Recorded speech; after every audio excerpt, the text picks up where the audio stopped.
What's poppin'? My name is Richie, and today I want to show you guys everything that you need to know about the new cars, the new checkpoints, and everything that you need to know to create your own races in Fortnite Creative. And I also have a little race for you that you can play if you just want to play a race. So I have this little map right here, which you can play if you want to. But other than that, let's go right into it with a tutorial on how to create your own stuff.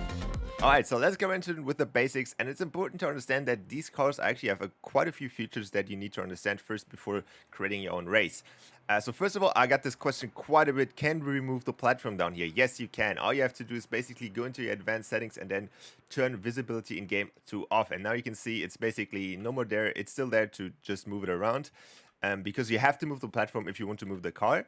But other than that, this platform doesn't affect the car anymore. So I think that's a great update, first of all. The next thing, which I think is very important, is how do I immediately enter the car when the race starts. So obviously we don't want the players to just go into the car and then drive it manually, whatever. We want from the game beginning that the players spawn in the car. How we can do this? Great, there's a new option which is called assign driver when receiving from. So there are a few options on how you can do this. My preferred option is actually to use spawn pads to actually get the player into the car. So you can see here, I have this little spawn pad. You can find them now under devices, and these are the new ones right here, the ones that you can actually move around. You can pull out one, and then very important, since we want to create a team race, so we're trying to create a basic race, the very basic version of it right now. All we have to do is basically make sure that this is assigned to a team, so team 1 for example. And then we also want to make sure that this car is assigned to team 1. So now we have our player assigned to our car, and the next thing that we need to do is go into this car here. So the next thing that we need to do then is go into the custom settings here and change the assigned driver when receiving from to channel 1 or whatever channel you want to use, but just make sure that it's the same channel as we use in here. So when players spawn, transmit on channel 1. So what this will do is if a player spawns on the map, the player will get teleported into the car. As soon as he spawns here, he get teleported. Okay, now that that is clear, there's one other problem which could occur if you don't want the players to actually exit the car. So now you can see I can just drive around here, but I can actually exit the car. So you can see that I can just press my exit button and I can leave the car.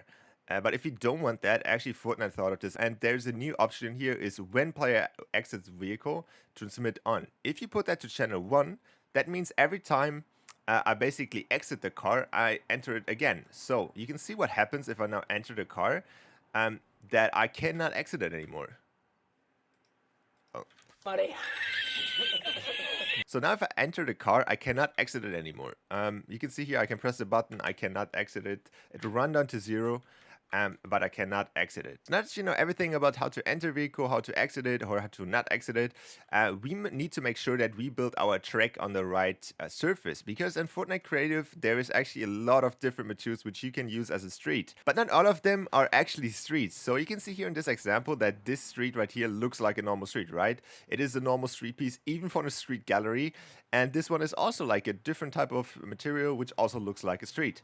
But you can see if I drive on this first one right here, that it's actually accelerating very slowly and I cannot really reach top speed. If I now do the same thing on this different material right here, which also looks like a street, you can see that the car is like accelerating even faster, and it's almost at like 80 already, which this car was at 50 or something. Because obviously it's very important if you just start building your racetrack without knowing which material is actually the fastest or which one acts different on cars.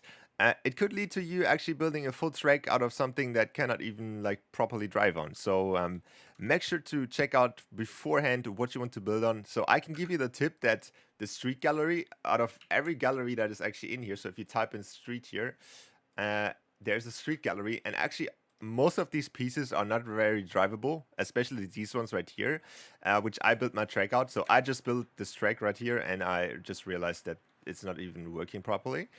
So don't do my mistake, and yeah, don't use the street pieces until they're fixed or something. Funny enough, most cars actually drive pretty well on terrain pieces.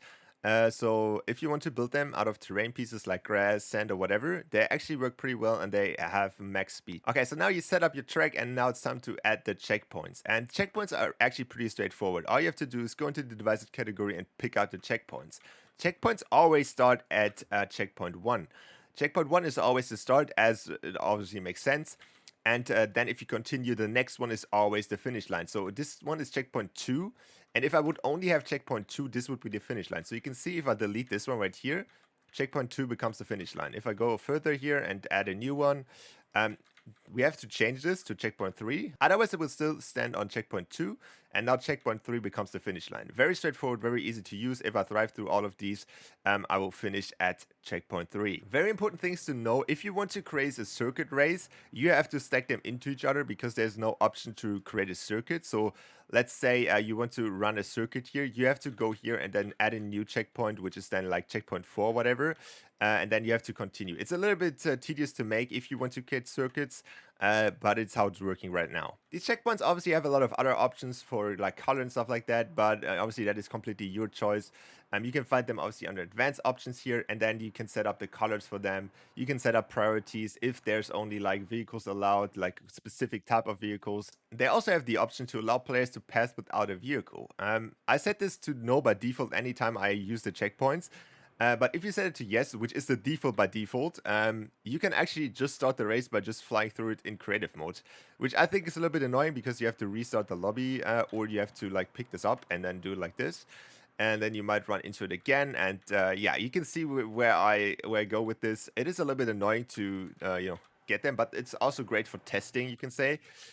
So be careful if you have the setting to yes here. Okay, other than that, your race is basically set up. Now you can transfer all these things that you just learned over here. So let's start out with the car. We need a car here. Let's put the car here. Let's make sure that we actually make this invisible. Yes.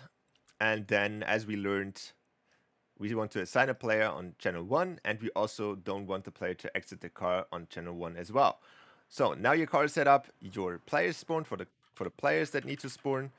Since we are a player 1 here, we're gonna change this to player 1. And we also want to make sure that we set this to channel 1 as well. Same thing in the car, we make sure that this car only belongs to player 1, and we are good to go. Now we can actually start the game and check out if our race works. So you can see I spawn in the car, and I can drive. If I enter the first checkpoint, the race starts, and I can finish the race. This is pretty cool, and now you basically have a very simplistic race, which you can have on any map. But we also have some problem. If you just want to create a race map, you don't want the players to just start whenever they want. And also, if you enter the finish line here, the game doesn't end. So let's fix that. So first of all, to prevent players from starting when they're not supposed to be starting, we need the barrier device. And you can see this already on this side right here. All you need to do is put up a barrier device. You can also find them under here. Put it out and then scale it to the size of the car. Make sure that it's covering the car so the car cannot start.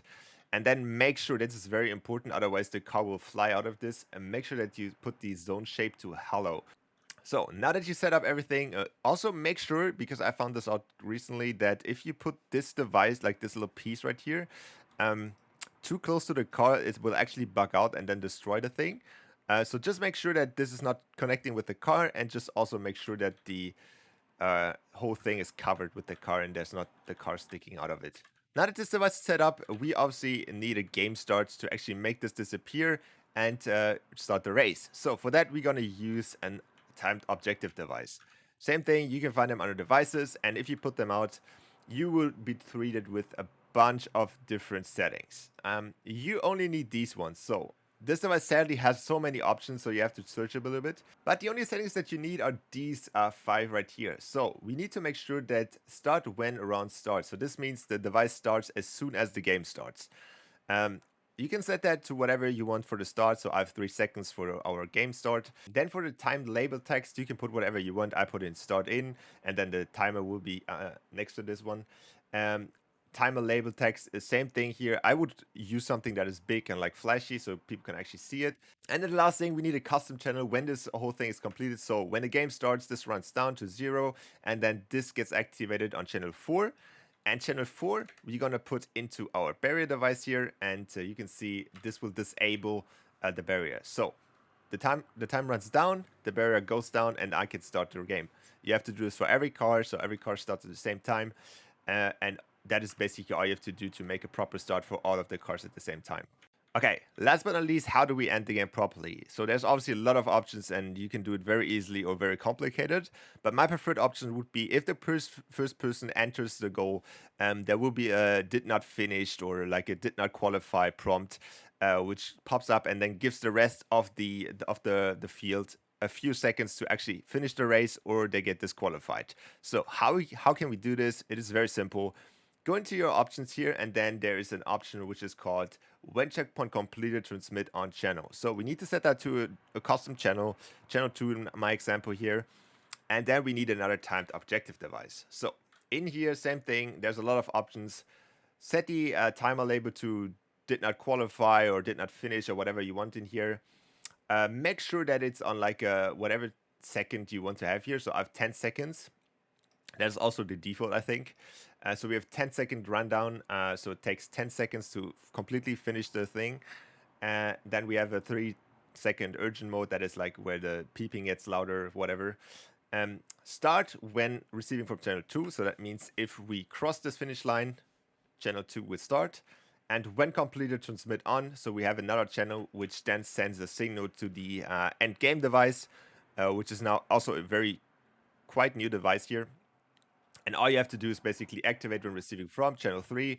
So when this runs out, it will send a signal to this one. This one will end the game and then will greet us with the winner or loser prompts. And that is basically on how you create race.